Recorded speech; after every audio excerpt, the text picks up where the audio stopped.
بسم اللہ الرحمن الرحیم۔ السلام علیکم۔ آپ سب دوستوں کو میرے چینل کہانی ہٹ میں خوش آمدید۔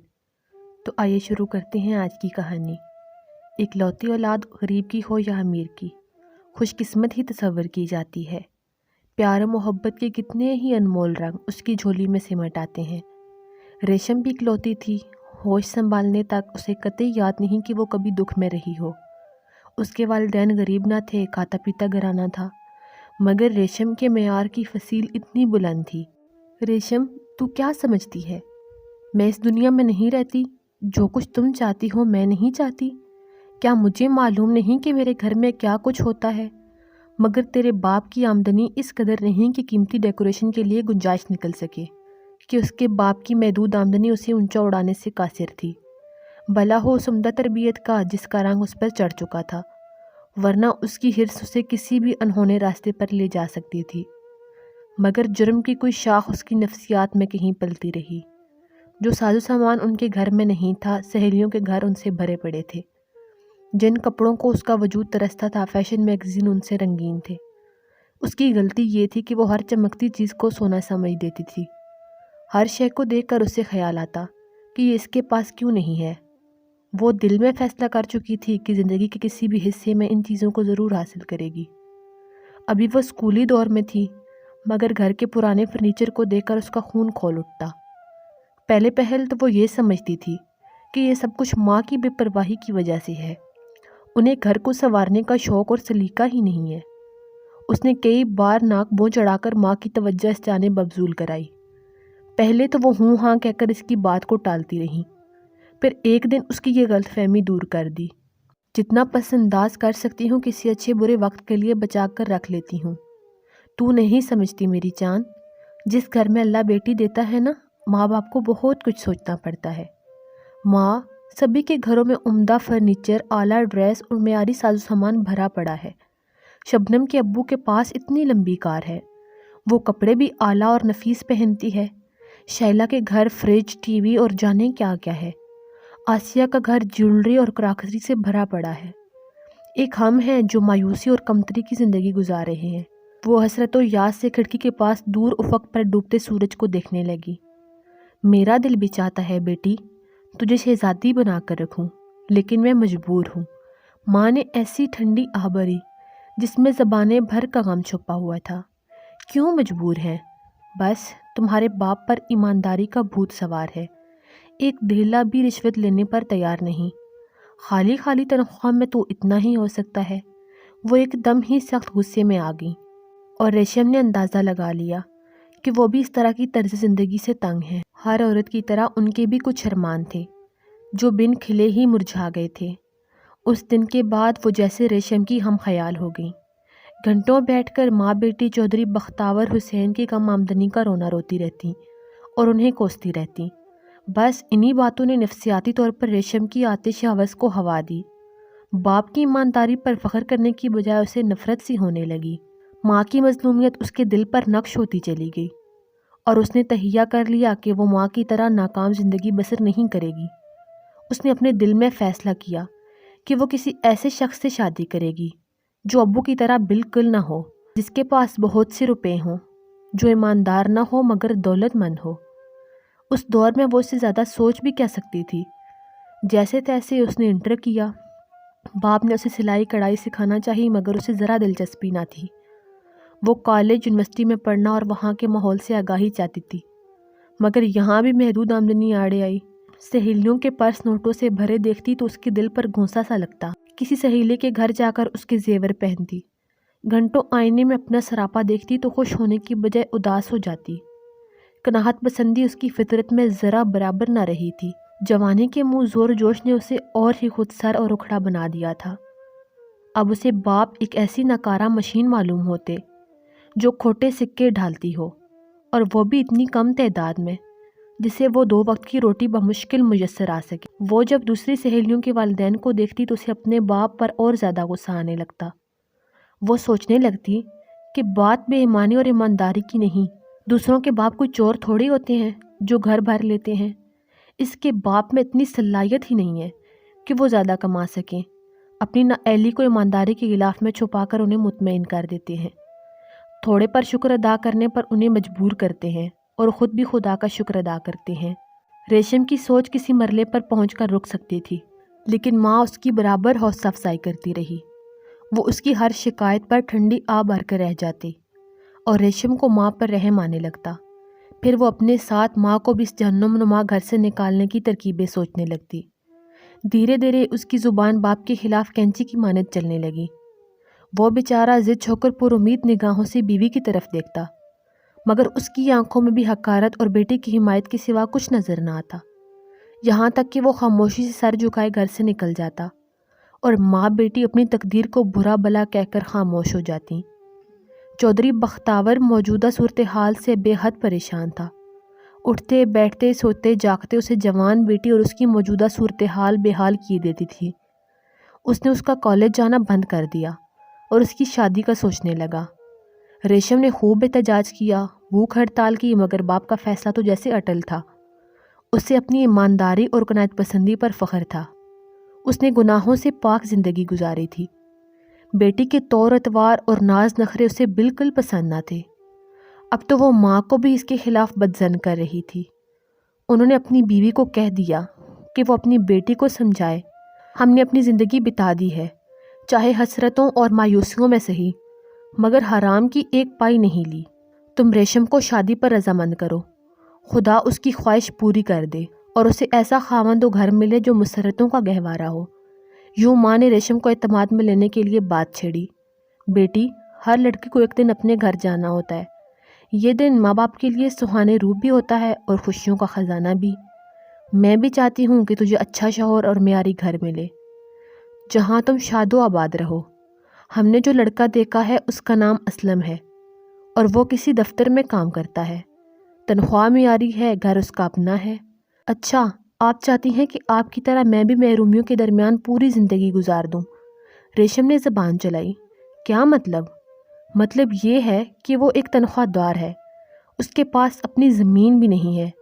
ماں نے ایک ٹھنڈی آب بھری اور دور خلاؤں میں گورتی ہوئی بولی۔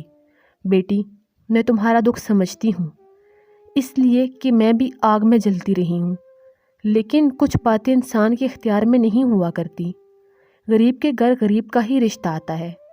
یہ اوپر والے کے فیصلے ہیں، اگر وہ چاہے تو ایک ہی دم بندے کے دن پھیر دے اور اسے چند ہی دنوں میں امیروں کی صف میں لا کھڑا کرے۔ اپنی قسمت پر شاکر ہو، تمہاری زندگی میں عیش ہوگا تو کوئی روک نہیں سکتا۔ کیا خبر شادی کے بعد اس کی آمدنی میں بے کراں اضافہ ہو جائے، تم اپنے ہنر اور چابک دستی سے اسے زیادہ کمانے پر اکسانا۔ سب تمہارے باپ کی طرح تھوڑے ہوتے ہیں۔ یوں اس نے ماں کے سمجھانے پر شادی کی حامی بھر لی۔ ریشم کی شادی سادگی سے کی گئی۔ وہ جس گھر میں بیاہ کر آئی وہ 2 کمروں پر مشتمل تھا، البتہ اس کا شوہر اس معمولی سے مکان کی دیواروں سے کہیں زیادہ عالیشان اور عظیم تھا۔ ابتدا میں وہ تو اس کی خوبصورتی پر نازاں ہوئی، پھر آہستہ آہستہ اس کے پیار کرنے والے مزاج نے بھی اسے اپنے سحر میں جکڑ لیا۔ خاوند کا ظاہر جس قدر خوبصورت تھا، باطن اس سے بھی زیادہ بہتر نکلا۔ پھر سب سے بڑی بات یہ کہ وہ اکیلی سب کچھ کی مالک تھی۔ اسلم کا کوئی قریبی عزیز اس دنیا میں موجود نہیں تھا۔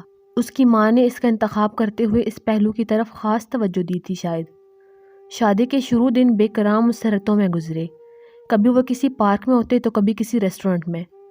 ہر ماہ کی پہلی تاریخ کو وہ ریشم کے لیے کوئی نہ کوئی تحفہ لاتا جو تنخواہ کے روپوں سے الگ ہوتا۔ اسے گھر، شوہر اور تنخواہ پر فخر کرتے ہوئے خداوند کا شکر ادا کرنا چاہیے تھا، مگر اسے تو اس سے بھی زیادہ چاہیے تھا۔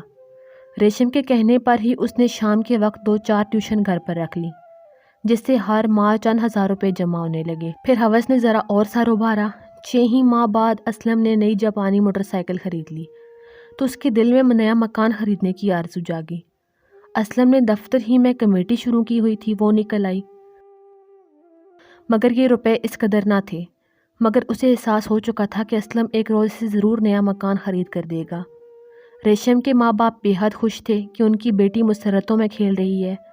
اسے بھی ماں باپ پر بہت خوشی تھی کہ انہوں نے اس کے جیون ساتھی کا انتخاب درست کیا ہے۔ ایک روز اسلم کو خوش دیکھ کر اس نے تجویز پیش کی، سرتاج، روپے کم ہیں تو کسی دوست سے قرض لے لو، ہمارے ہی محلے کی مین روڈ پر خوبصورت مکان بیچا جا رہا ہے، ان لوگوں کو روپے کی اشد ضرورت ہے، تبھی وہ دگنی قیمت سے آدھی میں دے رہے ہیں۔ یوں وہ بھولا بھالا شخص بیوی کی باتوں میں آ گیا اور بینک سے قرضہ لے کر بقیہ رقم ملاتے ہوئے نیا مکان خرید لیا اور اپنا کوڑیوں کے دام فروخت کر دیا۔ گھر نیا تو اس میں سامان اور نئے فرنیچر کی بھی ضرورت محسوس ہوئی، کیونکہ ان کا سامان ایک ہی کمرے میں بمشکل پورا ہوا تھا۔ اس نے اسلم سے اپنی نئی خواہش کا اظہار کیا، بیگم کچھ ماہ انتظار کرو، پہلے ہم قرض اتاریں گے، پھر فرنیچر اور دوسرا سامان بھی خرید لیا جائے گا۔ اور پھر جب اگلی پہلی کو اسلم نے ریشم کے ہاتھ میں آدھی تنخواہ دی تو وہ بگڑ کر بولی، یہ تو 15 تاریخ تک ہی مشکل سے چلیں گے اور اگلا آدھا ماہ فاقوں میں گزرے گا۔ کیسی باتیں کر رہی ہو؟ اگر ہاتھ رو کر خرچ کیا جائے تو آدھی تنخواہ بھی بہت ہے۔ ریشم، بات کو سمجھنے کی کوشش کرو، تمہارے ہی کہنے پر قرض لے کر مکان خریدا ہے۔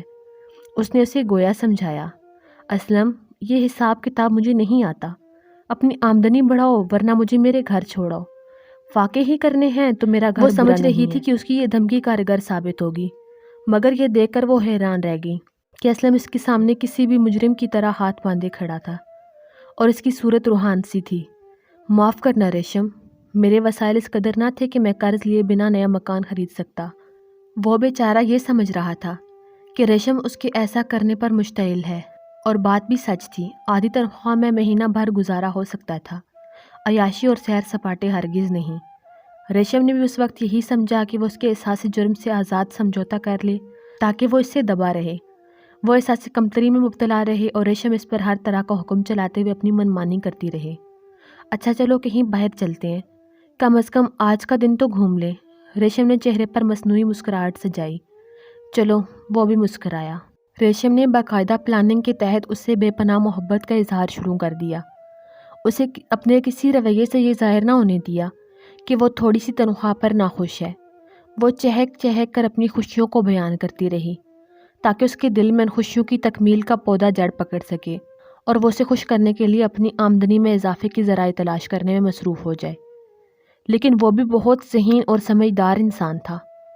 ہر بات سن کر اڑاتا رہا اور گزارا آدھی تنخواہ میں ہوتا رہا۔ اگر انسان میں حرص نہ ہو تو کم آمدنی میں بھی گزارا ہو سکتا ہے، مگر اس وقت ریشم یہ بات ماننے کو قطعی تیار نہ تھی۔ اسے تو رئیسوں والے ٹھاٹ پاٹ اپنانے تھے۔ وہ 2 ہی مہینوں میں صبر رخصت کر بیٹھی۔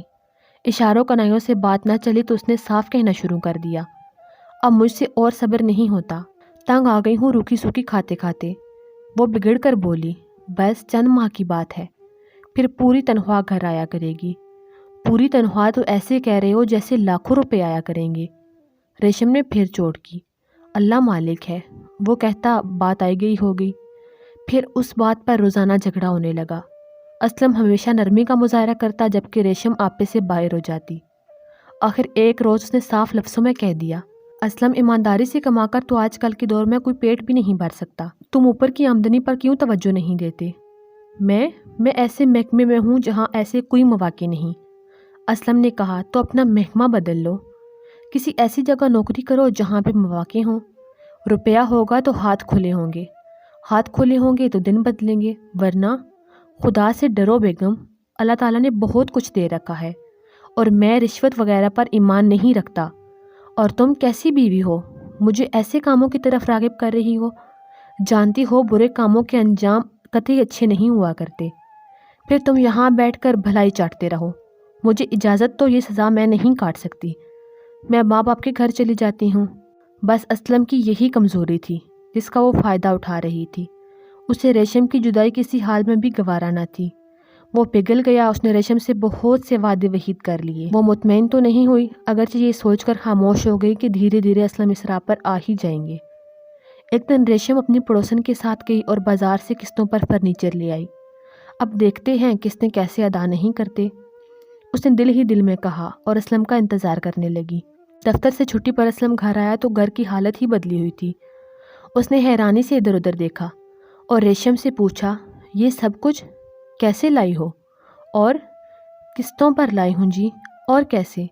وہ ہنس دی، قسطیں کہاں سے ادا ہوں گی؟ وہ حیران سا ہوا، یہ میرا مسئلہ نہیں، آپ کا مسئلہ ہے۔ میرا مسئلہ ہوتا تو تم مجھ سے پوچھتی، اس کا مطلب میں اپنی مرضی سے کچھ نہیں کر سکتی؟ مگر تم پاؤں پھیلانے سے پہلے چادر تو دیکھ لیتی۔ چلو نہیں دیکھی، پلیز اس کا انتظام تو کر دیجئے، آئندہ چادر دیکھ لیا کروں گی، وہ ڈٹھائی سے بولی۔ اچھا، اللہ مالک ہے، اس نے ٹھنڈی آہ بھری اور بات ختم ہو گئی۔ پھر وہی ہوا، مہینہ پورا بھی نہیں ہوا کہ قسط کے پیسے ریشم کے ہاتھ آ گئے۔ اس سے اپنی ذہانت پہ ناز ہونے لگا۔ یہ اس کی ذہانت ہی تو تھی جس نے آمدنی میں اضافہ ممکن بنا دیا تھا۔ یہ اضافہ کیسے ہوا اسے کچھ غرض نہ تھی۔ اسے تو خوشی تھی کہ ہر مہینے قسط کے روپے اسے مل رہے تھے۔ گویا اس نے اسلم کو صحیح راستے پر لگا دیا تھا۔ چند ماہ بعد ریشم کے دماغ میں پھر سے ہوس کا پرندہ پھڑپھڑانے لگا۔ وہ سوچنے لگی کہ جب اسلم زیادہ کما سکتا ہے تو اتنا کیوں نہیں کہ قسطیں بھی ادا ہو جائیں اور اچھی خاصی نقدی بھی ہاتھ آ جائے۔ ایک دن اسلم کو بہت خوش دیکھ کر وہ چہکی، مرد کی کمائی جس قدر زیادہ ہو اتنا ہی وہ پیارا لگتا ہے سرتاج۔ بھائی کما تو رہا ہوں اور کتنا کماؤں؟ وہ نرمی سے بولا۔ کیا خاک کما رہے ہو؟ اس میں تو صرف قسطیں ادا ہو رہی ہیں۔ میری حالت آپ کے سامنے ہے اور پھر دوسرے اخراجات بھی تنگی سے ہو رہے ہیں۔ اس نے مایوسی ظاہر کی۔ بیگم تمہیں معلوم نہیں شاید، میں نے پارٹ ٹائم کر لیا ہے۔ 1000 ملتے ہیں، وہاں سے اب لاکھ روپے تو ملنے سے رہے۔ اتنی تیز نہ دوڑو کہ اوندے منہ گر پڑو۔ انتظار کرو، خداوند کریم بہتر کرے گا، وہ جسے چاہے ہر چیز سے نوازے۔ اب اسے معلوم ہوا کہ وہ پارٹ ٹائم کر رہے ہیں۔ وہ تو سمجھ رہی تھی کہ وہ اس راستے پر نکلے ہیں جس پر وہ چاہتی تھی۔ اسے اسلم اور اس کی ناقص سوچ پر غصہ آنے لگا۔ اسے یقین ہو چلا تھا کہ اسلم عقل سے کورے ہیں، ویسے فرمانبردار ہیں، سمجھایا جائے، راہ دکھائی جائے تو عمل ضرور کریں گے۔ اس نے دل ہی دل میں نیا پلان ترتیب دینا شروع کر دیا۔ اس روز اسلم ڈیوٹی سے واپس لوٹا تو کھانے کے بعد ریشم نے اپنا مدعا ظاہر کیا۔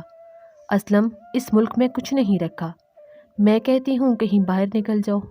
ہمارے پڑوسی کا لڑکا کچھ اتنا پڑھا لکھا بھی نہیں ہے، ہزاروں ڈرافٹ ہر مہینے بیچتا ہے۔ وہ مسکرائی۔ ریشم، بعض اوقات مجھے تم پر حیرانی سی ہونے لگتی ہے۔ ہمارے ملک میں کیا نہیں ہے جو تم مجھے باہر بھیجنے کی سوچ رکھتی ہو؟ کیا انسان صرف روپے پیسے کمانے کے لیے دنیا میں آیا ہے؟ یہ تمہارے لیے کیا کم ہے کہ میں تمہارے پاس ہوں؟ وہ حیران نگاہوں سے اسے دیکھنے لگا۔ پاس رہنے کا مزہ بھی تبھی آتا ہے جب جیب میں روپے بھرے ہوں۔ اس نے آنکھیں مٹکائیں۔ کس شے کی کمی ہے تمہیں؟ ہے کیا تمہارے پاس؟ وہ دو بدو بولی۔ کس دن فاقہ ہوا ہے؟ بس اس کی کمی رہ گئی ہے۔ تم اس پر خوش ہو کہ کھانے کو مل رہا ہے۔ دنیا کی لاکھوں آسائشیں بھی ہیں، ان کے متعلق بھی سوچو۔ سبھی آسائشیں تو باہر جا کر بھی نہیں مل سکتی بیگم، کچھ تو مل جائیں گی۔ یہاں کیا رکھا ہے؟ ریشم، خواہشوں اور حسرتوں کی کوئی انتہا نہیں۔ تم جو کھیل کھیلنے جا رہی ہو یہ بہت خطرناک ہے، اور اس کا انجام کمال ہے۔ تم نہ جانے کیسے مرد ہو، بلکہ مرد ہو ہی نہیں، ورنہ خطروں سے کھیلنا ہی تو زندگی ہے۔ اس نے چہرہ اوپر کر کے کہا۔ اسی لیے تو کہہ رہا ہوں کہ خطرات سے کھیلنا مردوں کا کام ہے۔ عورتیں جب کھیلتی ہیں تو نقصان اٹھاتی ہیں، یہ بات سدا یاد رکھنا۔ پڑھے لکھے ہو کر مردوں کی برتری کے قائل ہو، کیسی تکیہ نوسی روح ہے تمہارے وجود میں؟ بیگم، یہی تکیہ نوسی روحیں بھرم رکھے ہوئے ہیں، ورنہ توازن بگڑ جاتا۔ برتری کمتری کی بات ہرگز نہیں، جس کا جو کام ہے اس پہ جچتا ہے۔ مجھے اپنے حساب و کتاب سے زندگی کا سفر طے کرنے دو، یہی وقت کا تقاضا ہے۔ یہ تو وہی بات ہوئی کہ میں آپ کی بہتری کا سوچ بھی نہیں سکتی، اس نے رٹھائی سے کہا اور منہ دوسری طرف پھیر لیا۔ میری بہتری صرف باہر جانے میں رہ گئی ہے۔ اسلم غمگین سا ہوا۔ آپ کی نہ ہو، میری بہتری تو ہے، میری خاطر ہی چلے جاؤ، اس نے ایک لفظ پہ زور دے کر کہا۔ کرما ماری، تمہاری بہتری اسی میں ہے کہ میں تمہارے پاس رہوں، تمہیں بھی دکھ نہیں ہوگا کہ میں تم سے دور ہوں۔ میں تم سے دور رہنے کا تصور بھی نہیں کر سکتا، اس نے ریشم کو تکتے ہوئے کہا۔ اب تو تمہیں دور رہنا ہی پڑے گا، اس نے آنکھیں گھمائی۔ کیا کہنا چاہتی ہو؟ یہی کہ میں کل ہی امی کے گھر چلی جاؤں گی، قسطوں کے فرنیچر اور روکھی سوکھی روٹی پہ گزارا نہیں کر سکتی، اس نے جیسے ڈھیٹ بن کر کہا۔ جب تم میری خواہش پوری کرنے کے قابل بن جاؤ تو مجھے لینے آ جانا۔ اس کی یہ دھمکی کارگر ثابت ہوئی تھی۔ اس وقت بھی اس کا چلایا ہوا تیر نشانے پہ لگا تھا۔ اسلم نے اس کی دھمکی کو سنا، بے بسی بے چارگی سے ریشم کی طرف دیکھا اور پھر موم کی طرح جیسے پگھل سا گیا۔ سفر کے اخراجات کے لیے بھی تو میرے پاس کچھ نہیں۔ بہت دیر کی خاموشی کے بعد جیسے اس نے اپنے بچوں کی ترکیب ڈھونڈی۔ اس کی آپ فکر نہ کرے، میں کر دوں گی۔ تم کہاں سے کرو گی؟ وہ حیران نگاہوں سے اسے دیکھنے لگا۔ 2-4 زیور ہیں، بیچ دوں گی، پھر بن جائیں گے، اس نے انگلی نچا کر کہا۔ بھلیے لوکے، کیوں کرتی ہو ضد؟ زیور بھی بک جائیں گے اور میں بھی تم سے دور چلا جاؤں گا۔ اس کی آواز گلے میں ہی اٹک سی گئی اور چہرے پر مایوسی کی فضا چھا گئی۔ زیور بھی بن جائیں گے اور آپ بھی خیریت سے لوٹ آئیں گے۔ اس نے لوہا گرم پا کر چوٹ کی تو وہ جیسے پگھل گیا اور چپ ہو گیا۔ کاش اس وقت اسلم مرد بن گیا ہوتا، اپنی بیوی کے منہ پر تھپڑ مار کر کہا ہوتا، بکتی کیا ہے، جا اپنی ماں کے پاس ہمیشہ کے لیے رہ، میرے لیے عورتوں کی ہرگز کمی نہیں ہے، اور جو سکھ اور خوشی تم نے وہاں دیکھی ہے نا، مجھے خبر ہے، میں تمہاری ہر خواہش پہ جی جی کرتے ہوئے مر نہیں سکتا، اور نہ ہی تمہارے کہنے پر حرام کی کمائی کما کر اپنی عاقبت خراب کر سکتا ہوں، مگر وہ تو بھیگی بلی بن گیا، اس نے اسے خوش کرنے کے لیے بن بانس گوارا کر لیا اور سر توڑ کوششوں کے بعد جاپان چلا گیا۔ پہلے ہی ماں ریشم کے ہاتھ 10,000 کی رقم آ گئی، ڈرافٹ ہاتھ کیا آیا، اسلم کی جدائی کا جو تھوڑا بہت کام تھا وہ بھی دھل گیا۔ ریشم وہ عورت تھی جسے شوہر کی نہیں روپوں کی ضرورت ہوا کرتی ہے، اور ایک وہ ہی نہیں، ہمارے معاشرے میں کتنی ہی ایسی عورتیں ہیں جو شوہر کے پردیس جانے پر ایسے خوشیاں مناتے ہیں جیسے کوئی بہت بڑی پریشانی تھی جو اب دور ہو رہی ہو۔ جب 3 مہینے میں 30,000 روپے اس کی مٹھی میں آئے تو اسے گھر جیسے کاٹنے کو دوڑ رہا ہو۔ پہلے اس نے سوچا ماں جی کے پاس جا کر رہ لے، کچھ تنہائی دور ہو جائے گی، پھر اس سوچ کو بھی اسے رد کرنا پڑا کہ وہ کون سا عالی شان مکان ہے، جبکہ اسے عمدہ اور معیاری گھر میں رہنے کی آرزو تھی۔ بڑھتی ہوئی دولت نے اس کے سبھی حوصلے بڑھا دیے تھے۔ اس نے اپنا مکان کرائے پر دے دیا اور ایک عالی شان مکان لے کر یہاں چلی آئی۔ 5 کمروں اور ایک وسیع لان پر مشتمل یہ مکان ہر لحاظ سے اس کی ضرورت سے کہیں بہتر تھا، مگر اسلم کی واپسی تک وہ اپنے شوق کو دبا نہیں سکتی تھی۔ کمرے زیادہ ہونے کی وجہ سے سامان اور فرنیچر کم پڑ گیا، جو فرنیچر وہ ساتھ لائی تھی وہ تو ایک ہی کمرے میں سما گیا۔ اس مکان کی شان و شوکت کے اعتبار سے بھدا اور گھٹیا بھی تھا۔ آس پڑوس کے گھر ریشم گئی تو اس کی آنکھیں جیسے چندھیاسی گئیں، کیسی کیسی بہترین چیزیں ان کے گھروں میں موجود تھیں، اور ریشم کا تو زیور تک بیچ کر اسلم جاپان چلا گیا تھا۔ اس سے جیسے اپنی حالت پر دکھ ہونے لگا تھا۔ پھر ایک دن وہ پرانے مکان کی پڑوسن کے پاس گئی جس کی معرفت سے اس نے قسطوں پر فرنیچر لیا تھا۔ اس نے سوچا پھر سے کچھ سامان خریدے، مگر پڑوسن نے ایک نئی راہ دکھائی، میری مانو تو قسطوں پر سامان کے بجائے سود پر قرض لے لو اور اپنی مرضی کا سامان خرید لو۔ وہ معنی خیز انداز سے ذرا قریب ہو کر بولی، مگر خالہ سود پر تو رقم بہت ہو جائے گی، کیسے اتاروں گی؟ ریشم نے حیرانگی سے پوچھا۔ جیسے پہلی قسطیں ادا کر رہی ہو اسی طرح قرض کی ادائیگی کے لیے بھی قسطیں طے کرا دوں گی، اور پھر تمہارے میاں کو اللہ سلامت رکھے، آج 10 بھیج رہے ہیں تو کل 15 بھی بھیجیں گے، اس وقت تو اکٹھی رقم لے کر کام چلا لو۔ سبھی یہی کرتے ہیں، میرا بیٹا جب باہر گیا تھا تو میں نے بھی یہی کیا تھا، آج خیر سے قرض اتار بھی چکی ہوں۔ ٹھیک ہے خالہ، آپ میرے ساتھ چلیں ذرا، اس نے اٹھتے ہوئے کہا۔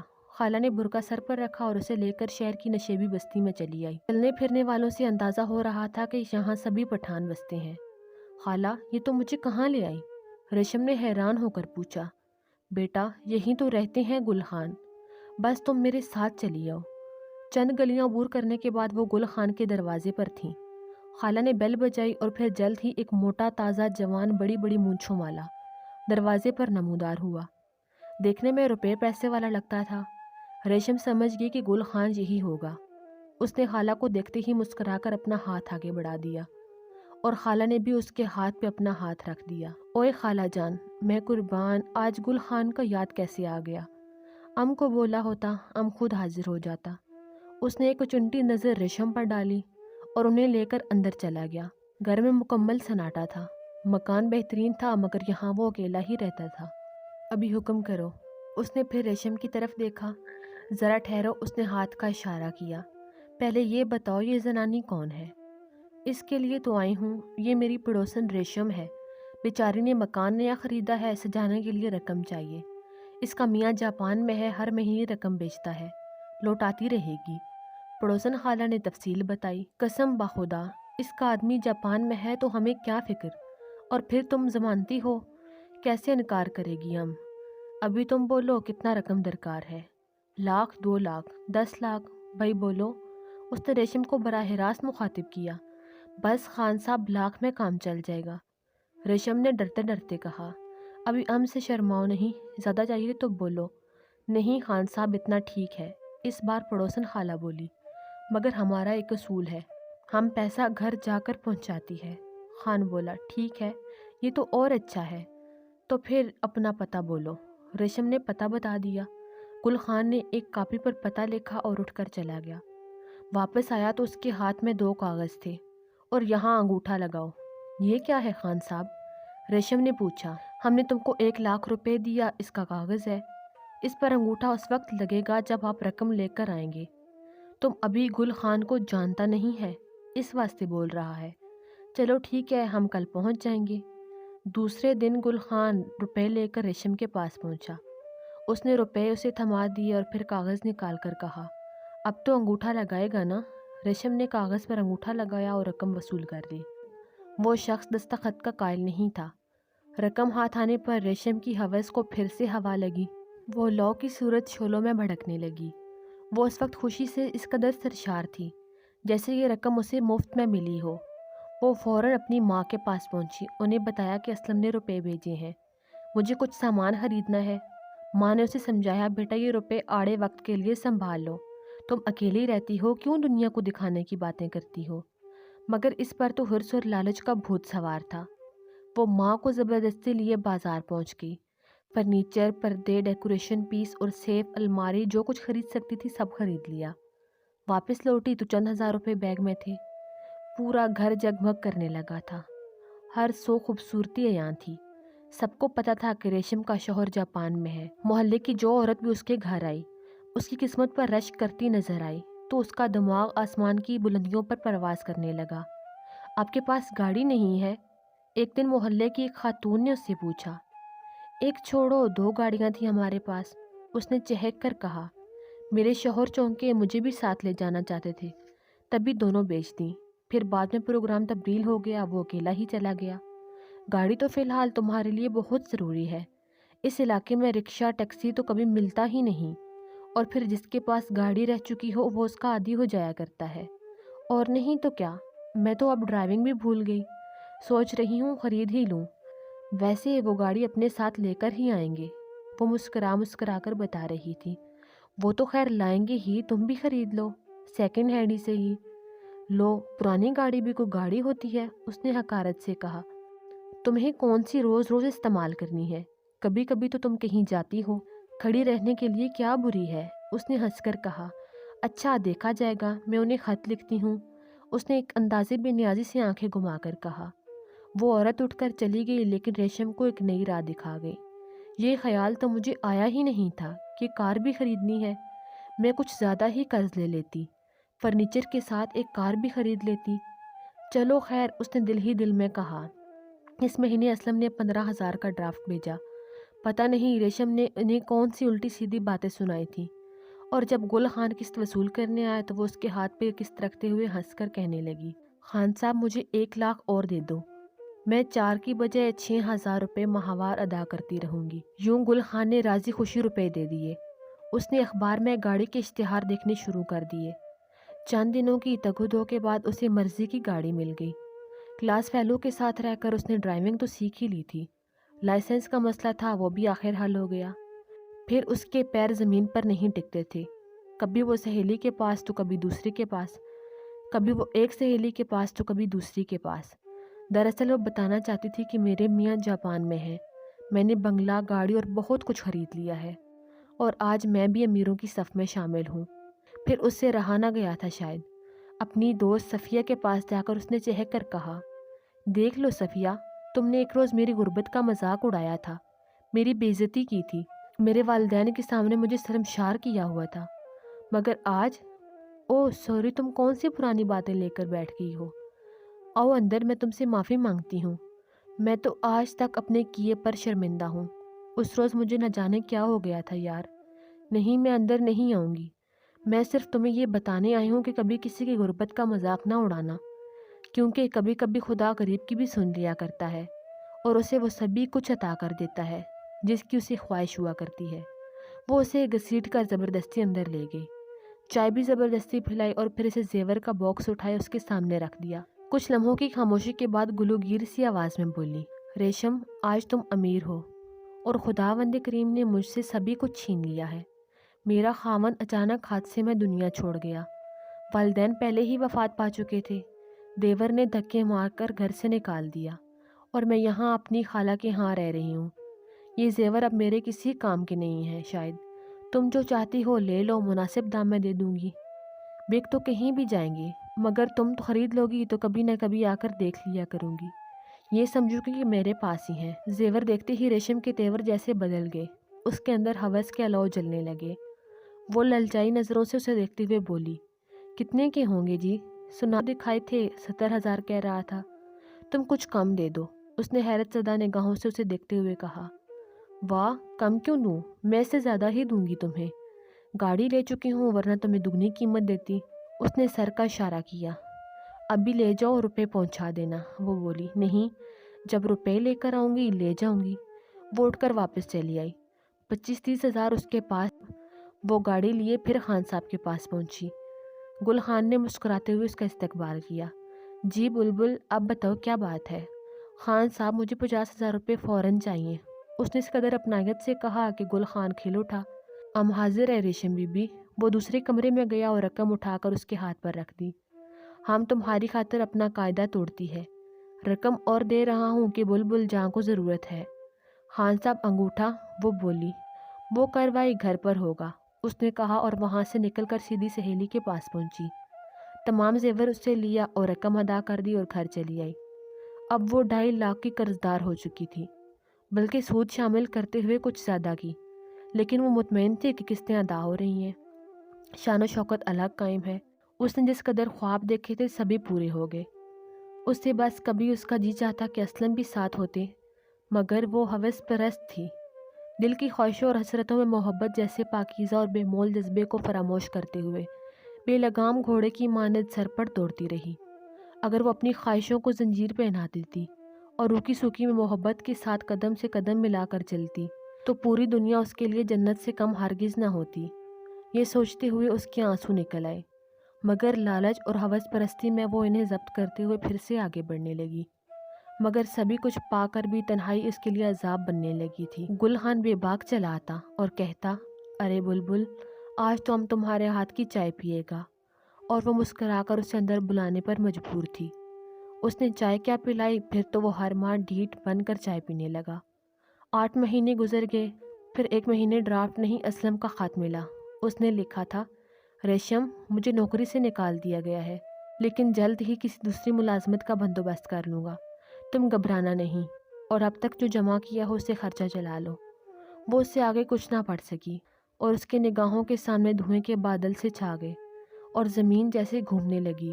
وہ دیوار کا سہارا لے کر وہیں بیٹھتی چلی گئی۔ مکان اور اس کے در و دیوار سبھی اس کو کھانے کو دوڑ رہے تھے، اور سب سے بڑی گل خان کی قسط کی ادائیگی۔ اسے کچھ اچھا نہیں لگ رہا تھا۔ اس ماہ کی 6,000 تو اگلے ماہ کی 12,000 روپے۔ اب اسے احساس ہوا کہ وہ آنکھیں بند کرتے ہوئے کنویں میں چھلانگ لگا چکی ہے۔ 2-3 ماہ تک روپے نہ آئے تو کیا ہوگا؟ اس کا دل بند سا ہونے لگا۔ وہ اٹھ کر کبھی گھر کے اس حصے میں جاتی تو کبھی اس میں، مگر اسے کوئی دلاسا دینے والا نظر نہیں آ رہا تھا۔